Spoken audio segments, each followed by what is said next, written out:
What is up? This is your LA in a minute, and I'm here at Biddy Mason Park in downtown Los Angeles to talk about one of the most underappreciated people in Los Angeles history, Biddy Mason.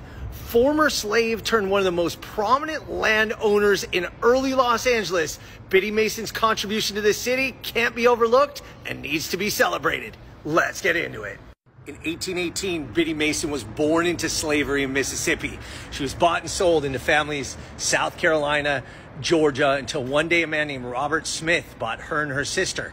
Robert Smith went on a 300-wagon caravan to Utah, 1,700 miles, and Biddy Mason had to walk behind. Not only did she have to walk, she was cleaning, she was herding cattle, and she was a midwife for 3 children the entire way.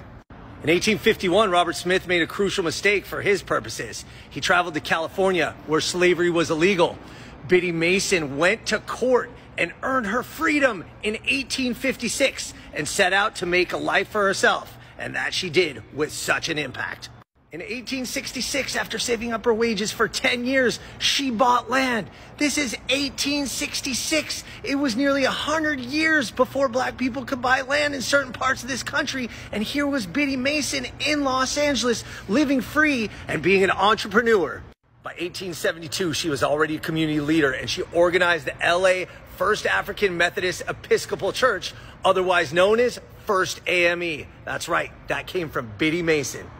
All the while, Biddy Mason went back to her roots, and she nursed the sick, comforted prisoners, and pays a grocery to feed the families that were made homeless by the floods in Los Angeles. I mean, we're talking somebody with not just a symbolic, but significant importance on Los Angeles that is almost forgotten about.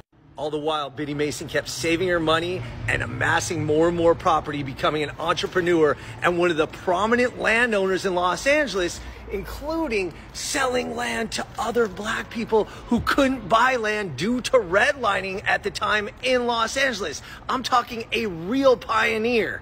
So Biddy Mason has this park and memorial here in downtown Los Angeles, but truth be told, she deserves a lot more. She's one of the most important people in the history of this city, and she needs to be celebrated. All right, LA, it's been a minute.